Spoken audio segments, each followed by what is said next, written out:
செய்திகள் வாசிப்பவர் சிவசக்தி ஸ்டார். இணைய வழி தொலைதூர படிப்புகளுக்கான அங்கீகாரத்துக்கு விண்ணப்பிக்க அவகாசம் நீட்டிப்பு.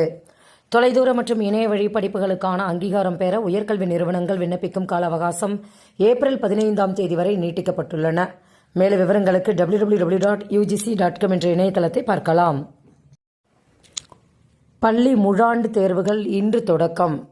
தமிழகத்தில் பள்ளி மாணவர்களுக்கான முழாண்டு தேர்வுகள் தொடங்கியது. தமிழக பள்ளிக்கல்வித்துறை பாடத்திட்டத்தில் 11-12ஆம் வகுப்பு மாணவர்களுக்கான பொதுத் தேர்வு கடந்த மார்ச் 3 முதல் 27 வரை நடைபெற்றது.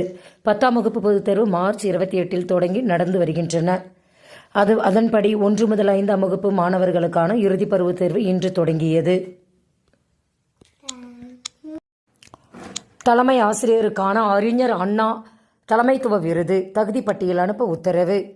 சிறந்த பள்ளி தலைமை ஆசிரியருக்கான அறிஞர் அண்ணா தலைமைத்துவ விருதுக்கு தகுதி பெற்றவர்களை பட்டியலை ஏப்ரல் 25 அனுப்ப வேண்டும் என பள்ளிக்கல்வித்துறை தெரிவித்துள்ளது. தலைமை ஆசிரியர்கள் நேரில் சென்று ஆய்வு மேற்கொண்டு மதிப்பீடு செய்து அது சார்ந்த விவர அறிக்கையை மாநில தேர்வுக்குழு வரும் ஏப்ரல் 25 இயக்குநரகத்துக்கு பரிந்துரை செய்ய வேண்டும் என தெரிவிக்கப்பட்டுள்ளன. எமிஸ் தளத்தில் கல்வி உதவித்தொகை மாணவர் விவரங்களை சரிபார்க்க கல்வித்துறை உத்தரவு.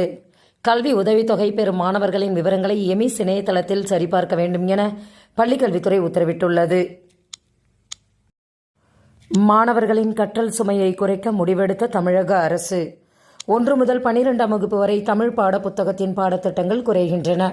40 விழுக்காடு அளவிற்கு பாடத்திட்டங்கள் குறைக்கப்படும் என தகவல்கள் வெளியாகி உள்ளன. 10, 11, 12ஆம் வகுப்பு மாணவர்களுக்கு முறையே 238, 236, 228 பக்கங்களை கொண்ட தமிழ் பாட புத்தகம்.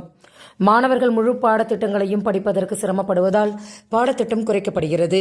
வரும் ஜூன் மாதம் குறைக்கப்பட்ட புதிய தமிழ் பாட புத்தகம் மாணவர்களுக்கு வழங்கப்படும் என பாடநூல் கழக வட்டாரங்கள் தெரிவிக்கின்றன. செய்திகள் நிறைவடைந்தன. வணக்கம்.